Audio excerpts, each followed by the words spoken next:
capacity building workshop on online access declaration system, Communique. Introduction. The capacity building workshop on online access declaration system, OADX, was convened by Center for Social Justice, CSG, in collaboration with the Code of Conduct Bureau, CCB, and support from IDEA European Union under the Rule of Law and Anti-Corruption ROLAC program at Chandelier Hotel, Jabi, Abuja, FCT on May 5th and 6th, 2025. Participation was drawn from federal public service, civil society organizations, CSOs, and the media. The workshop is part of a series of activities under the Improving the Effectiveness of Anti-Corruption Processes and Reforms project, which seeks to contribute to the effectiveness and anti-corruption laws, policies, intervention, and strategies for the entrenchment of reforms at national and subnational levels. The workshop was convened to build the capacity of the aforementioned stakeholders on the online access declarations in the context of the constitutional imperative mandating all public officers to declare their assets. Low compliance levels to assets and liabilities declaration by public officers. The innovations introduced in the online declarations, which simplifies and makes it easier for public officers to declare their assets, and the commitment of the Bola Ahmed Tinubu administration to fight corruption to a standstill. The workshop sought to improve the skills of participants in the practical online declaration of assets and liabilities, understanding of various assets and liabilities classes, the constitutional and statutory provisions guiding declarations, and the Code of Conduct for Public Officers.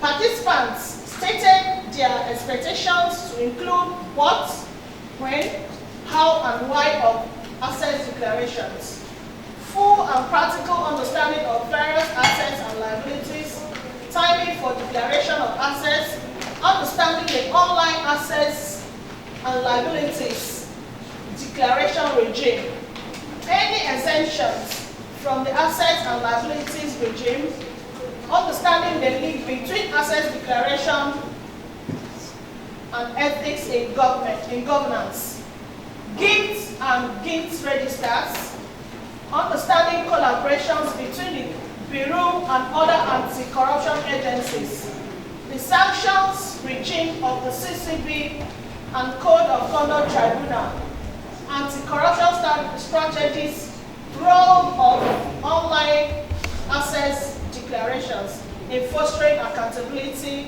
and transparency, and the difference between the old analog and the new online digital declaration of assets regime, benefits of online access declarations, practical knowledge of the issues and challenges of the online access declarations, troubleshooting issues on the online access declarations, being equipped to facilitate the training of other officers in their respective ministries, departments, and agencies of government, that's the MTAs.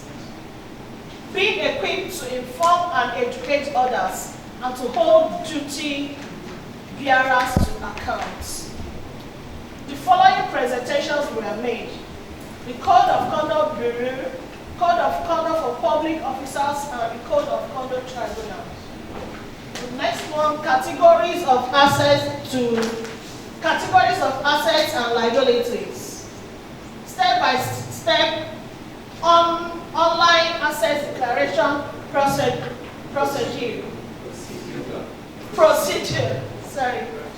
Practical demonstrations.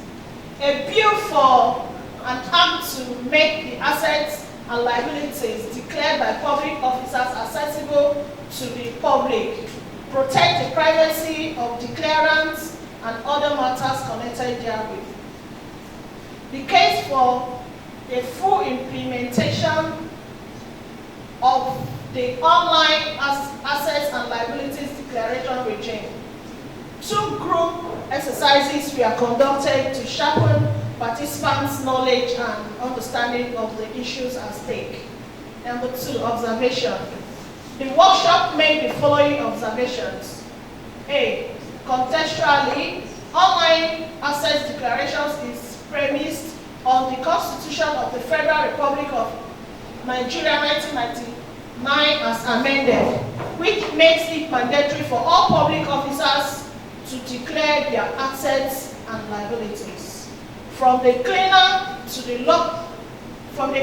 in the local government to the President of the Federal Republic. B. Furthermore, Nigeria is a state party to the United Nations Convention Against Corruption, Article 8 and 52, and the African Union Convention on Preventing and Combating Corruption, Article 7. These conventions provide for declaration of assets and liabilities and other measures to fight corruption. C. Every public officer is mandated to declare his assets and liabilities immediately after taking office and thereafter. A. At the end of every 4 years, and B. At the end of his term of office. The requirement is a written declaration of all properties, assets, and liabilities, and those of unmarried children under the age of 18 years. D. However, and further to see above, for legislators and other elected officials, the Constitution requires a declaration of assets and liability before assumption of office. E. There is low awareness among civil servants on the compulsory nature of the assets and liabilities declaration regime. F. The extant online asset declarations is not user-friendly for people who are visually impaired. G. The declaration is to be based on the principles of honesty, transparency, truth-telling, and requires a complete disclosure of all assets and liabilities. Declarants should neither under-declare or over-declare their assets and liabilities. The Code of Conduct Bureau is constitutionally mandated to receive assets declaration, examine the declarations, retain custody, and ensure compliance with the law, and make them available for inspection by any citizen of Nigeria on such terms and conditions as the National Assembly may prescribe. The Bureau is also to receive complaints and non-compliance and verify declarations. I.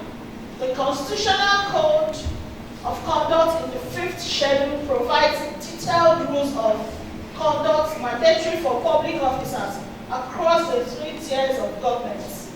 This includes rules against abuse of office, bribery, conflict of interest, prohibition of foreign accounts, restrictions on loans, gifts, or benefits, etc. J. The Constitution stipulates penalties for non-compliance with the Code of Conduct for public officers. K. Civil society and the media have hardly engaged the assets declaration system, while there is no public access to declared assets and liabilities of public officers. CCB is yet to make available gift registers to NTAs.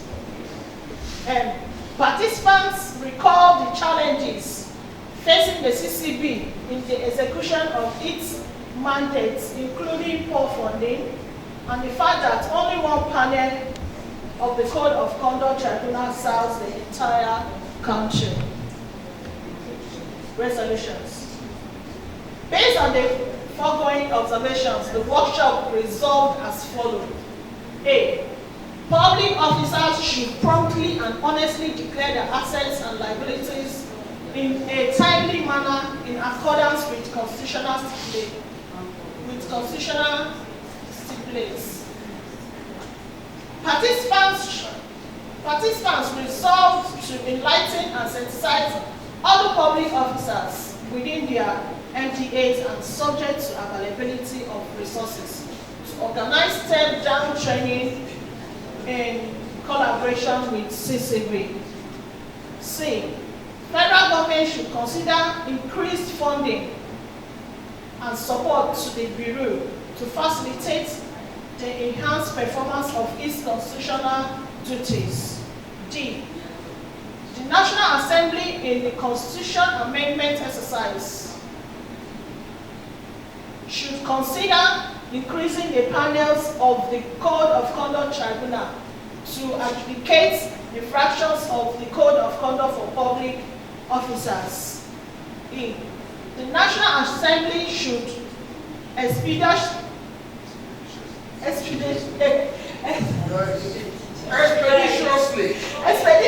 consider the enactment of a bill for an act to make the assets and liability declared by public officers accessible to the public, protect the privacy of declarants and other matters connected therewith. F. CCB should expeditiously conclude the establishment and logistics of the online access declarations and ensure that full compliance by all public officers in the next 2 years. The extant online access declarations portal should be reviewed to make it friendly for people who are visually impaired. Civil society, media, and other stakeholders have agreed to intensify engagement of the online access declarations. This should include the engagement of the CCB and MDAs, raising awareness, education, and advocacy for enhanced declaration of assets and liabilities. CCB should expeditiously make available gift registers to MDAs to ensure that due process is followed in the acceptance of non-prohibited gifts. Participants acknowledge the initiative of Center for Social Justice and CCB, the support of the European Union, IDEA, and the ROLAC, and urge CSJ and CCB to facilitate the continued education of public officers in all states of the Federation on the online access declaration. So don't worry about that.